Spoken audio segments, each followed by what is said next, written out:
Wow, keren sekali.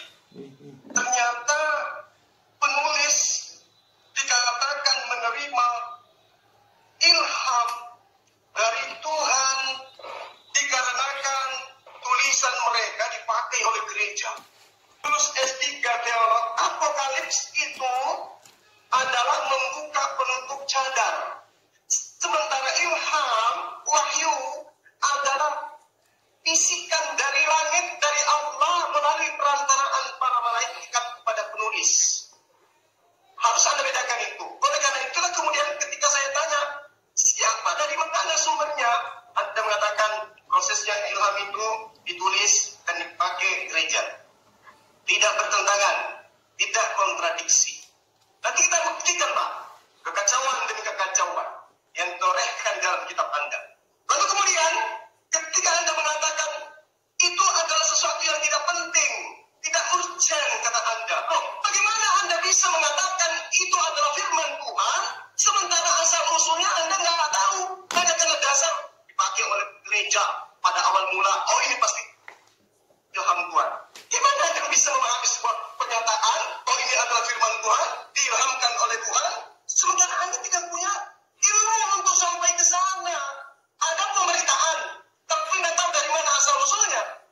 Kalau kami tadi saya mengulai Al-Quran dari Rasulullah sampai kepada Al-Quran sahabat, sahabat kepada murid, murid kepada tabin-tabin sampai seterusnya.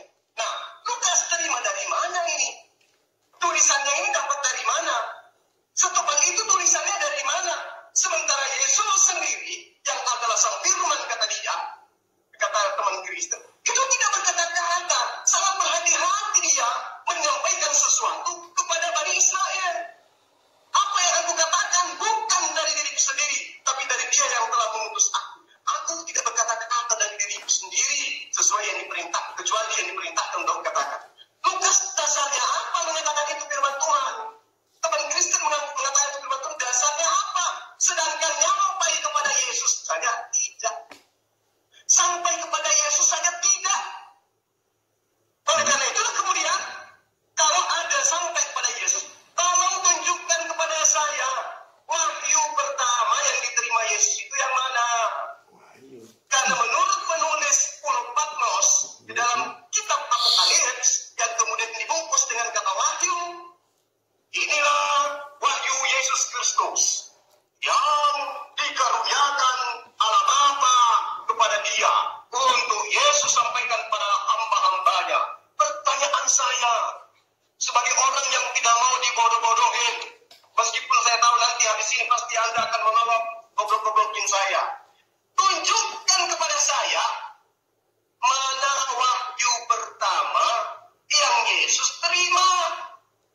Apakah wahyu pertama yang Yesus terima ini sampai kepada Lukas, sampai kepada Markus, sampai kepada Yohanes, sampai kepada Matius, sampai kepada Paulus?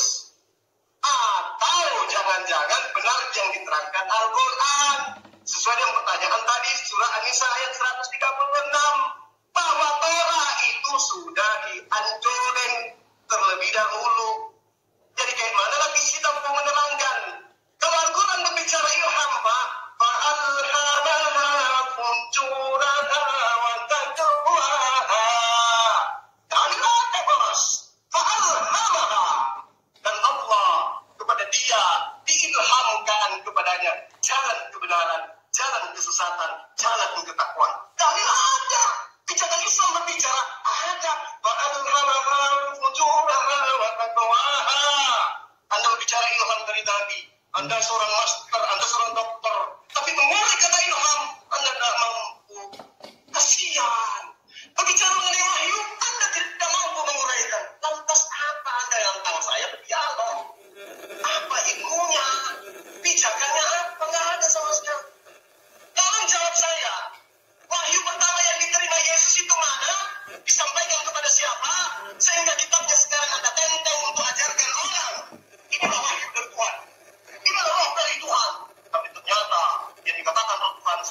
Yesus aja kagak, apalagi kepada Allah Bapa. Demikian.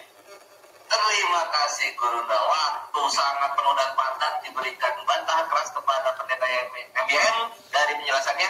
Sekarang kita akan mendengarkan dari Bapak Pendeta MBM berikutnya.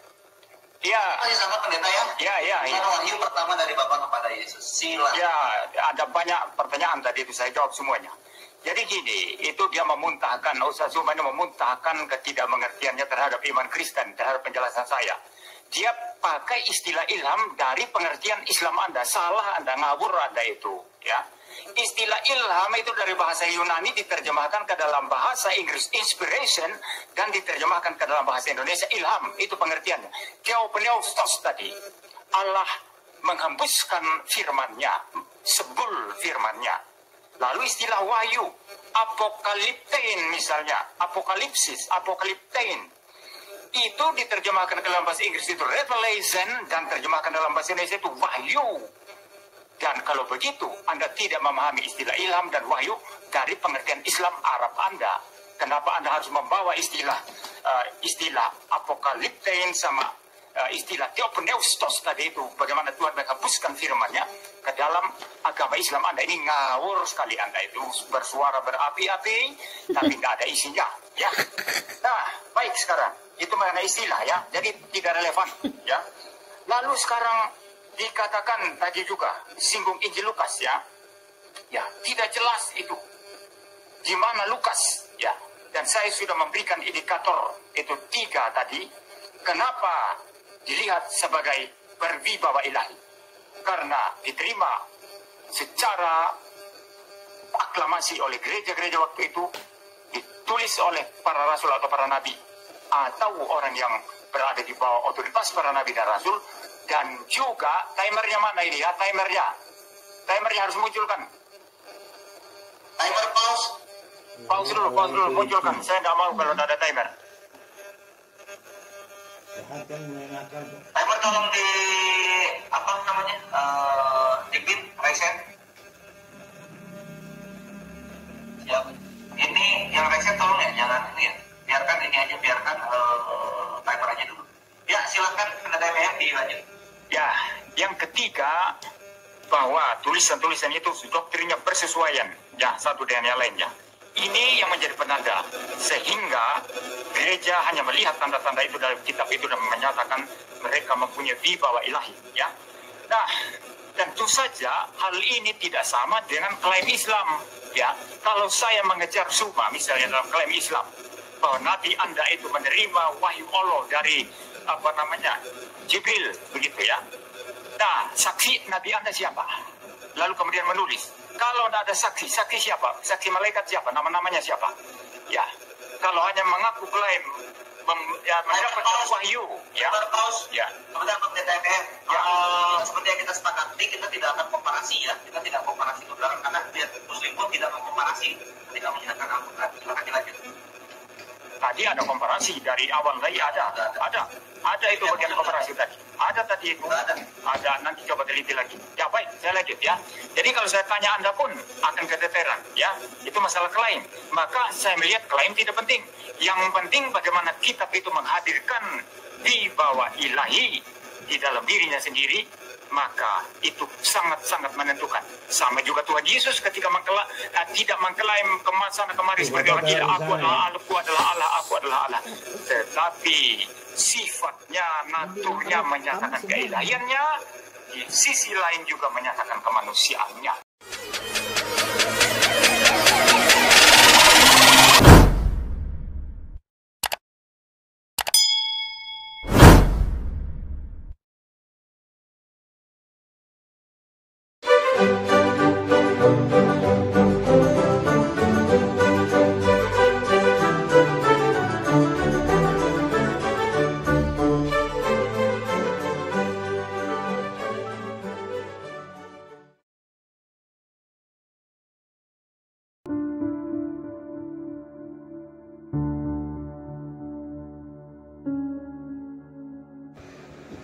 Halo saudara-saudaraku yang terkasih di dalam Tuhan. Bertemu kembali dengan saya Rina Solihin dalam channel Rina Menjawab. Saya berharap kabar dari saudara-saudaraku semuanya dimanapun Anda berada dalam keadaan baik dan selalu dalam perlindungan Tuhan kita, Yesus Kristus. Saudara-saudaraku yang terkasih, pada kesempatan ini saya akan memberikan pemaparan dalam rangka mengcounter pertentangan-pertentangan yang berkepanjangan antara umat Muslim dan Kristen. Saya akan menyorot pertentangan yang diarahkan kepada kekristenan, terutama terhadap Alkitab, dari dedengkot pengkritik Alkitab yaitu Ahmed Deedat, dan juga sekarang diwariskan kepada para pengikutnya. Sehingga kalau kita melihat di media sosial, khususnya di YouTube, itu berseleweran pemikiran-pemikiran Ahmed Deedat yang diwarisi oleh mereka untuk menyerang kekristenan. Jadi saya kira pemaparan saya ini sangat penting untuk bisa meminimalisir terjadinya ketegangan antara pemikiran umat Muslim dengan pemikiran umat Kristen. Untuk itu, sebagai umat Kristen tentunya saya memiliki hak jawab untuk semua yang dipertentangkan tersebut. Saya berharap saudara-saudaraku semuanya dimanapun Anda, baik Muslim maupun Kristen, bisa mendengarkan pemaparan ini dari awal sampai selesai. Semoga bisa memberikan pencerahan sehingga bisa menciptakan satu kerukunan hidup beragama yang harmonis di Indonesia tercinta ini. Saudara-saudaraku yang terkasih, Sang Pencipta langit dan bumi adalah pribadi yang maha benar. Kalau ia tidak maha benar, ia tidak mungkin sebagai Sang Pencipta. Ini preposisi dari semua agama atau semua yang mengakui adanya Sang Pencipta alam semesta. Ia adalah Allah kebenaran dan bersemayam dalam kebenaran. Ia tidak mungkin melakukan kesalahan, melainkan kebenaran, kerapian, dan keteraturan alam semesta yang rapi, teratur, berkesinambungan adalah hasil karya yang maha benar. Oleh sebab itu, kita percaya bahwa jika Sang Maha Benar menurunkan wahyu, maka wahyunya pasti selaras dengan kebenaran. Dan jika ia menginspirasikan penulisan sebuah kitab, maka isi kitab yang diinspirasikannya itu harus pasti benar, karena Sang Pencipta sendiri adalah kebenaran. Kini ada banyak orang berkata bahwa ia mendapatkan wahyu dari Yang Maha Benar dan menuliskan kitab yang mengklaim isinya bersumber dari Sang Pencipta yang Maha Benar.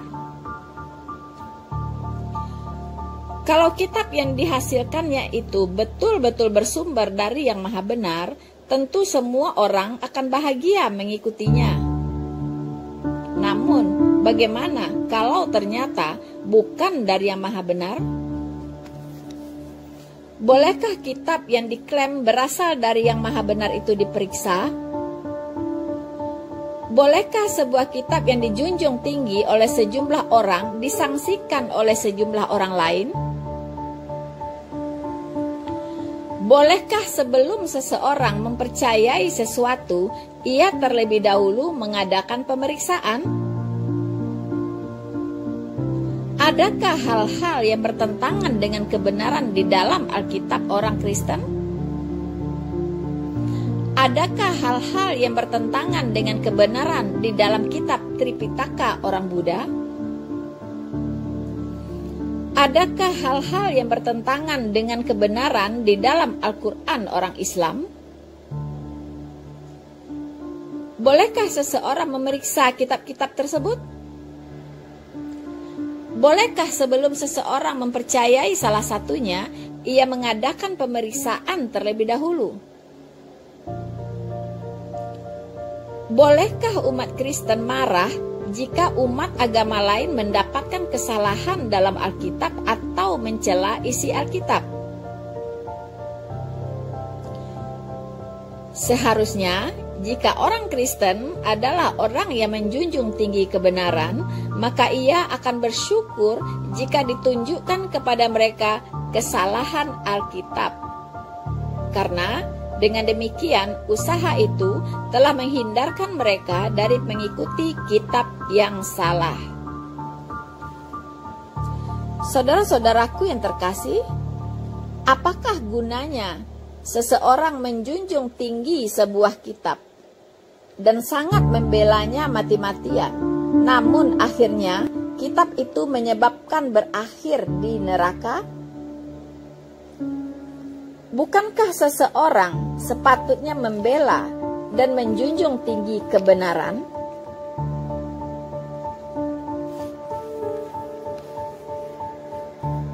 Bukankah seseorang patut bersyukur kalau akhirnya ada orang lain yang menolongnya, membuktikan bahwa kitab yang selama ini dimusuhinya ternyata lebih benar dari kitab yang selama ini dicintainya? Bukankah dengan demikian dia telah terhindar dari kebinasaan? Bukankah sesuatu yang sangat fatal akan terjadi jika kitab yang dicintainya yang sebenarnya bukan kebenaran, namun karena sikapnya yang galak telah menyebabkan orang-orang mengalah dan akhirnya ia masuk neraka? Ketika seseorang ingin merebut sebuah wilayah, itu bisa dicapai melalui kekerasan, bahkan dengan melancarkan perperangan. Tetapi untuk mencapai sorga, mustahil boleh memakai kekerasan. Seseorang bisa saja mengalahkan semua orang sehingga tidak ada seorang pun yang masih berani mengkritik imannya. Namun, sesudah ia menghembuskan nafas terakhir, ternyata dia mendarat di neraka. Apalah gunanya semua kemenangan itu? Apakah gunanya semua kemenangan hasil kegalakannya jika ia kemudian berada di neraka? Bukankah yang terbaik bagi siapapun ialah mendapatkan kitab yang paling benar? Bukankah cara untuk mendapatkan kitab yang paling benar adalah melalui argumentasi? Dan bukankah agar apa yang kita percayai terbukti benar adalah melalui pengujian dengan menghadapkannya pada argumentasi orang lain? Saudara-saudaraku yang terkasih di dalam Tuhan dimanapun Anda berada, kalau orang lain tidak berani berargumentasi dengan kita karena kita galak dan sering mengintimidasi orang, lalu kita jadi menang, apakah otomatis kita menjadi benar? No. Betulkah konsep sapi itu suci? Dan itu berasal dari Sang Pencipta? Mungkinkah sapi itu suci dan patut disembah? Mengapakah ia diciptakan lebih tidak berakal dari manusia yang menyembahnya? Bukankah lebih masuk akal jika yang kurang berakal budi menyembah yang lebih berakal budi? Betulkah Sang Pencipta membuat manusia yang bisa berpikir namun memerintahkannya menyembah lembu yang tidak bisa membersihkan kotorannya sendiri? Betulkah Sang Pencipta melarang manusia makan daging binatang ciptaannya sebagaimana klaim Siddhartha Gautama? Betulkah manusia tidak boleh membunuh binatang termasuk semut, nyamuk, dan ayam? Dan lain sebagainya? Lalu mengapa pula Sang Pencipta membuat singa, harimau yang memakan daging? Mengapakah Sang Pencipta membuat ikan hiu yang pemangsa dan menciptakan ular pemangsa? Betulkah Siddhartha Gautama mendapatkan wahyu dari Sang Pencipta? Atau itu sekedar hasil pemikirannya setelah ia buntu ketika memikirkan akhir dari kehidupan yang membingungkannya?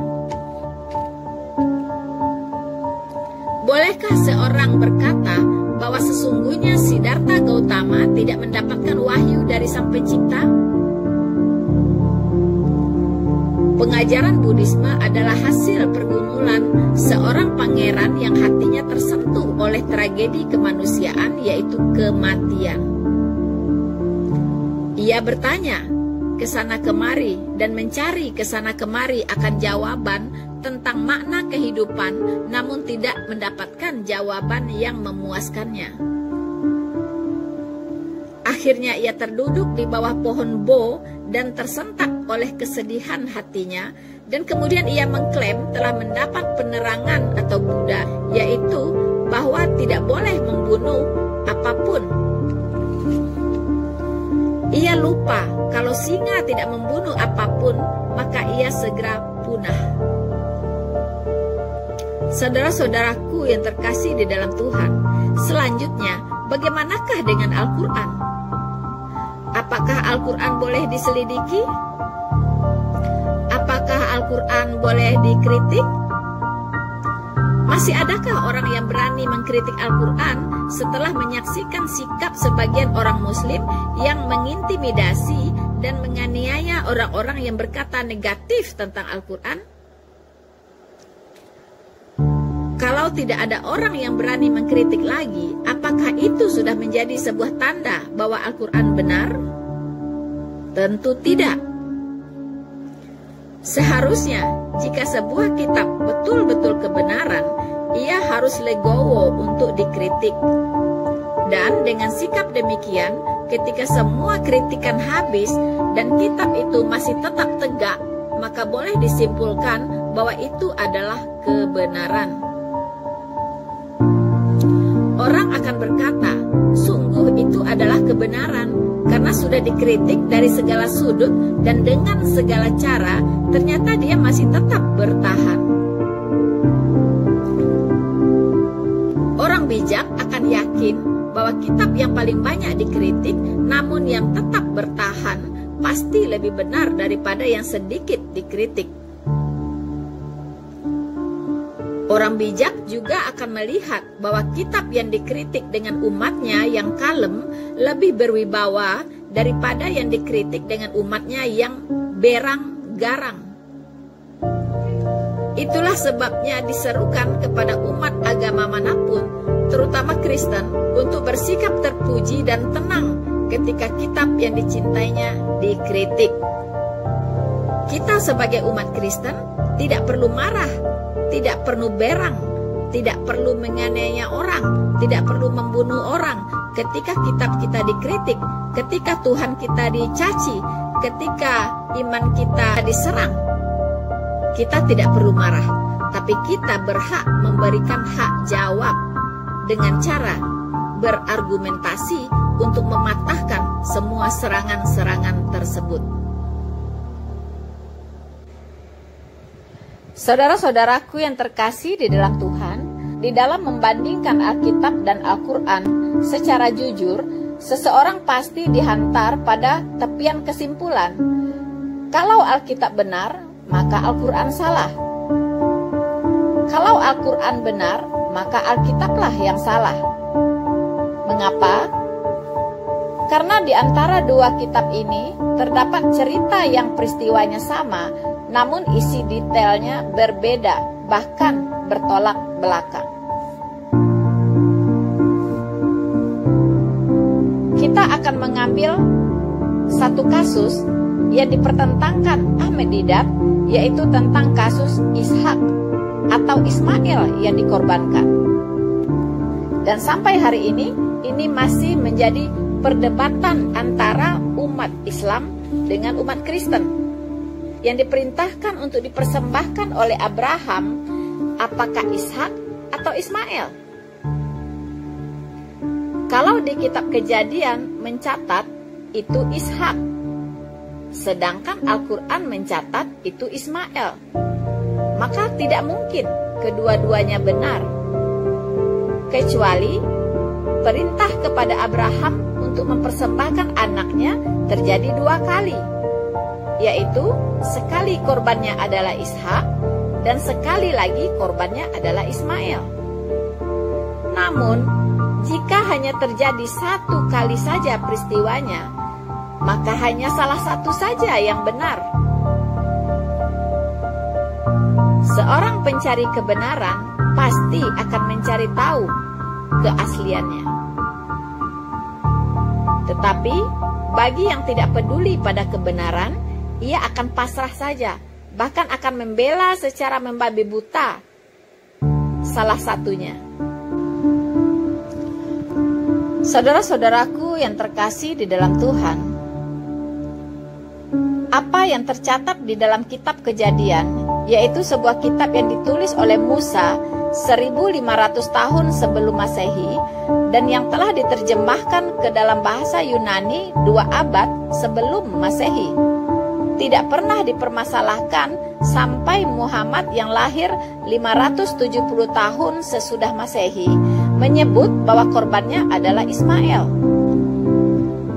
Tentu baik Musa maupun Muhammad sama-sama tidak di tempat pada saat Abraham diperintahkan mempersembahkan putranya. Jadi kemungkinannya adalah pewahyuan kepada Musa adalah yang benar, atau pewahyuan kepada Muhammad adalah yang benar, atau pewahyuan kepada Musa benar namun diubah oleh bangsa Yahudi sebagai pihak yang berkepentingan, atau Muhammad telah mengubah fakta dengan menyebut Ismail. Untuk mendapatkan kebenaran, seseorang tentu tidak boleh terkooptasi a priori, melainkan harus tetap bertumpu pada akal sehat layaknya seorang intelijen seperti FBI yang sedang menyelidiki sebuah kasus. Faktor pertama yang harus dipertimbangkan adalah bahwa pemberi perintah adalah Jehovah. Dialah yang memanggil keluar Abraham yang menampakkan diri kepada Ishak, dan kemudian kepada Yakub dan juga kepada Musa, serta seluruh keturunan Ishak. Dalam kitab manapun tidak tercatat Jehovah menampakkan diri kepada Ismail. Bahkan Ismail tercatat menjalani kehidupan yang menjauh dari Allah Jehovah. Jehovah memanggil Abraham keluar dari sanak familinya dan berjanji akan memberikan keturunan kepadanya sebagai saksi, yaitu umat bagi Jehovah. Tetapi ketika sampai umur yang cukup tua, Sarah, istri Abraham, tidak melahirkan anak. Sarah memiliki seorang budak perempuan yang bernama Hagar. Karena ketidaksabaran Sarah menanti janji Jehovah, ia menyuruh Abraham menghampiri Hagar sehingga melahirkan Ismail. Dan Abraham memohon kepada Jehovah agar Ismail lah yang menggenapi semua janji Jehovah. Namun Jehovah tidak terima, melainkan ia mau anak yang dilahirkan oleh istri sah Abraham, dan akhirnya Sarah melahirkan Ishak di usia tuanya. Bahkan supaya tidak terjadi kompetisi, Jehovah menyetujui keinginan Sarah agar Hagar dan Ismail disingkirkan. Saudara-saudaraku yang terkasih di dalam Tuhan, dimanapun Anda berada, tetapi seorang sebagai penyelidik tentu harus mempertimbangkan bahwa seandainya Ismail yang dipakai sebagai faktor penguji iman Abraham, tentu Jehovah tidak perlu ngotot menuntut Sarah yang sudah tua melahirkan seorang anak lagi. Dan tentu selanjutnya kepada keturunan Ismail lah yang kemudian diturunkan hukum Taurat, serta pembangunan kemah suci dan bait suci dan lain sebagainya. Jika Ismail yang diminta untuk dipersembahkan, maka selanjutnya Jehovah akan menampakkan diri kepada Ismail, bukan kepada Ishak. Dan seterusnya, Jehovah akan menampakkan diri kepada anak Ismail, bukan kepada Yakub anak Ishak. Fakta pertimbangan menunjukkan Selanjutnya, anak cucu Ismail hidup menjauh dari Yehova, dan sebaliknya anak cucu Ishak yang dipilih serta dipakai untuk melestarikan dan mengumandangkan penyembahan kepada Allah Yehova, pencipta langit dan bumi. Sampai keturunan keempat atau kelima, Allah Yehova yang disembah oleh Abraham, Ishak, dan Yakub menampakkan diri kepada Musa dan menunjuk Musa sebagai pemimpin untuk membawa keturunan Ishak keluar dari Mesir. Yehova ingin memakai mereka sebagai kesaksian kepada semua bangsa, agar semua bangsa bersama keturunan Ishak menyembah kepada Allah Yehova dan menantikan janjinya untuk mengirim juru selamat yang akan menyelamatkan manusia dari hukuman dosa mereka.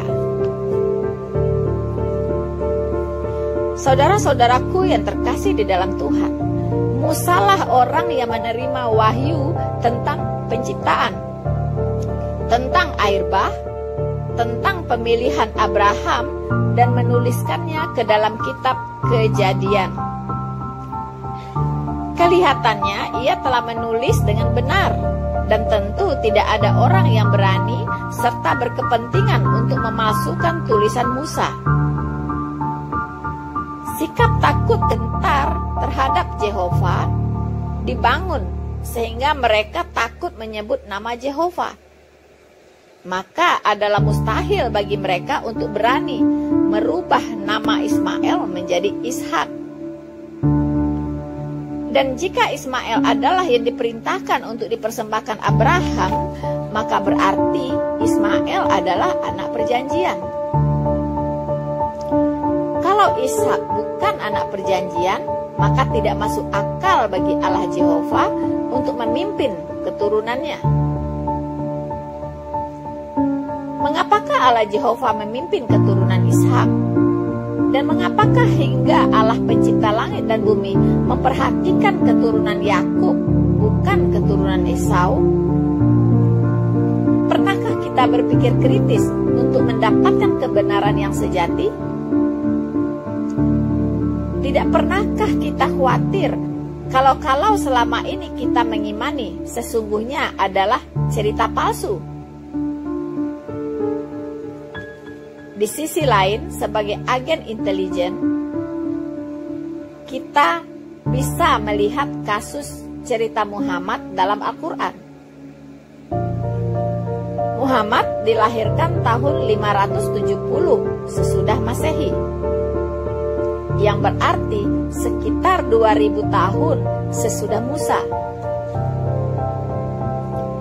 Ia menceritakan kepada pengikutnya bahwa yang dipersembahkan oleh Abraham itu Ismail, bukan Ishak. Saudara-saudaraku yang terkasih di dalam Tuhan, apakah cerita Muhammad itu bohong atau benar? Sebagai seorang intelijen, hal pertama yang harus kita selidiki ialah motif di balik kontroversi ini. Apakah karena Muhammad merasa keturunan Ismail, maka ia demi mengangkat nilai spiritual dirinya, sehingga dengan sengaja merubah cerita dari Ishak menjadi Ismail? Atau sesungguhnya Muhammad betul-betul mendapat wahyu dari Yehova yang pernah menampakkan diri kepada Abraham, Ishak, dan Yakub? Kelihatannya secara akal sehat, tidak mungkin kesalahan ada di pihak Allah. Berarti kemungkinannya hanya ada 3. Pertama, Musa berbohong. Kedua, ada pihak ketiga yang berani mengutak-ngatik hukum Taurat. Ketiga, Muhammad sembarangan ngomong demi menaikkan kredibilitasnya yang menganggap dirinya sebagai keturunan Ismail. Pertama, kita berpikir baik orang Kristen, Yahudi, maupun Muslim, tidak ada yang berani berkata bahwa Musa berbohong. Kredibilitas Musa sangat tinggi, melebihi siapapun termasuk Muhammad. Kelihatannya kemungkinan pertama ini patut kita singkirkan. Kedua, mungkinkah wahyu yang datang kepada Musa mengatakan bahwa Ismail yang akan dikorbankan dan Musa pun telah menuliskannya dengan benar? Namun, seseorang atau sekelompok orang Yahudi mengganti nama Ismail menjadi Ishak. Siapakah orang itu? Atau siapakah kelompok orang yang berani lancang merubah firman Yehova? Pertanyaan yang muncul di benak seorang penyidik seharusnya, apakah motif Yehova menyuruh Abraham mempersembahkan Ismail? Dan apakah motif Yehova menyuruh Abraham mempersembahkan Ishak? Semua itu harus dikaitkan dengan konteks sebelum dan sesudah peristiwa itu. Allah Yehova berjanji kepada Abraham bahwa Ia akan memberikan keturunan kepadanya yang berasal dari istrinya sendiri, yaitu Sarah. Bahkan Yehova menghendaki kehadiran keturunan Abraham dari Sarah itu dilihat sebagai sebuah mukjizat, yaitu anak dari seorang wanita yang telah mati haid. Janji ini sangat berkaitan dengan kedatangan juru selamat yang mana dikatakan bahwa semua bangsa di muka bumi akan mendapat berkat darinya. Kalau bukan janji yang berkaitan dengan kehadiran Mesias atau juru selamat, adalah mustahil bagi semua bangsa di muka bumi untuk mendapatkan berkat dari keturunan Abraham.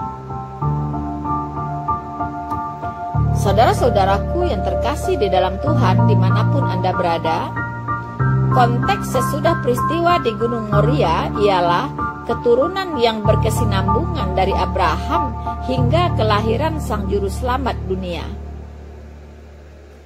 Sesudah peristiwa di Gunung Moria, di pihak Ismail tidak ada aktivitas rohani berkaitan dengan Allah Yehova. Bahkan keturunan Ismail makin jauh dari Allah Yehova. Mereka hidup sesat turun-temurun sehingga kekristenan masuk ke Jazirah Arabia.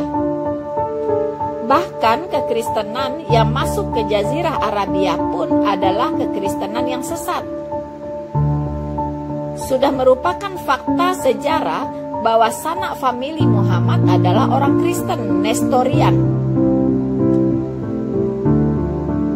Dengan demikian, dapat dipastikan Muhammad sudah mendengar penuturan di kalangan orang Kristen maupun Yahudi tentang peristiwa di Gunung Moria ini. Dari konteks sebelum dan sesudah peristiwa di Gunung Moria, tidak ditemukan motivasi orang Yahudi atau kelompok orang Yahudi yang punya nyali dan yang berkepentingan untuk merubah hukum Taurat. Lalu, bagaimana pula jika itu diubah? Pasti ada pihak yang tidak setuju, berhubung dengan peristiwa itu bukan hanya telah diketahui, bahkan telah dihafal oleh rakyat. Seandainya ada orang atau kelompok orang merubah catatan yang dibuat Musa, maka seluruh orang Yahudi akan marah besar. Misalnya semua orang Indonesia tahu bahwa Kartini adalah orang Jawa, lalu tiba-tiba ada buku yang membelokkan cerita dengan menyebutkan bahwa Kartini adalah orang Belanda. Maka pasti bukan 1-2 orang yang akan protes. Bahwa Abraham disuruh mempersembahkan Ishak itu telah dibaca ulang-ulang, bahkan ceritanya telah dihafal sekurang-kurangnya 2000 tahun sebelum Muhammad lahir. Sekali lagi, sebelum Muhammad lahir, catatan tentang Abraham yang diperintahkan untuk mempersembahkan Ishak sama sekali tidak ada masalah. Tidak pernah dipertentangkan. Jika dikaitkan dengan konteks sebelum peristiwa Gunung Moria dan konteks sesudah peristiwa itu, sebagai seorang intelijen yang bertujuan mendapatkan kebenaran, agak sulit untuk menerima bahwa Musa berbohong, dan juga agak sulit untuk menerima bahwa ada pihak orang Yahudi yang berani memalsukan catatan hukum Taurat Musa. Lagi pula, kalau memang Ismail yang diperintahkan untuk dipersembahkan, maka berarti Ismail adalah anak perjanjian. Lalu mengapakah hukum Taurat bukan diturunkan kepada keturunan Ismail? Akhirnya, tinggal kemungkinan ketiga, yaitu bahwa Muhammad sengaja menyebut Ismail daripada Ishak demi meningkatkan kredibilitas kerohaniannya. Karena adalah hal yang tidak masuk akal dan sulit diterima bahwa tanpa sebab dan alasan tiba-tiba Allah Jehovah menurunkan wahyu kepada seseorang yang tidak ada sangkut pautnya dengan program Allah dalam janjinya, yaitu untuk mengirim juru selamat. Muhammad berani merubah cerita bahwa Abraham diperintahkan mempersembahkan Ishak menjadi Ismail itu karena ia tidak mengetahui bahwa umat manusia akan sampai pada zaman komputer dan internet seperti hari ini, sehingga bisa melakukan cross-check dan melakukan berbagai bentuk investigasi. Orang Yahudi maupun orang Kristen yang sama-sama mempercayai kitab Kejadian langsung atau tidak langsung akan menyimpulkan kemungkinan nomor 3 sebagai penyebab kontroversial terjadinya dua versi cerita tentang tindakan Abraham tersebut. Untuk hal ini, teman Muslim tentu tidak perlu marah.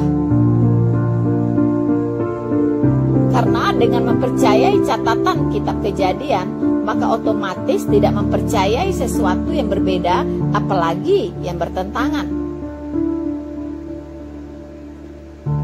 Jika Anda adalah seorang anggota FBI atau seorang penyelidik kepolisian yang tidak dipengaruhi oleh aspek iman secara keturunan, apakah keputusan Anda? Anda lebih percaya bahwa anak yang diperintahkan untuk dipersembahkan oleh Abraham itu Ishak? Atau Anda lebih percaya anak yang dipersembahkan itu adalah Ismail? Silahkan Anda merenungkannya dan bersikaplah jujur. Saudara-saudaraku yang terkasih, sekiranya pemaparan singkat ini dapat membuka wawasan kita, sehingga kita yang memang berkata bahwa kita adalah orang-orang yang cinta kebenaran, maka kita akan berpihak kepada kebenaran. Ketika kesalahan kita dikoreksi, kita tidak perlu marah. Sekian dulu pemaparan dari saya kali ini. Semoga menjadi berkat bagi kita semua. Jangan lupa untuk terus mendukung channel Noverina Solihin dengan cara like, subscribe, dan share video ini. Tuhan Yesus memberkati kita semua. Maranatha.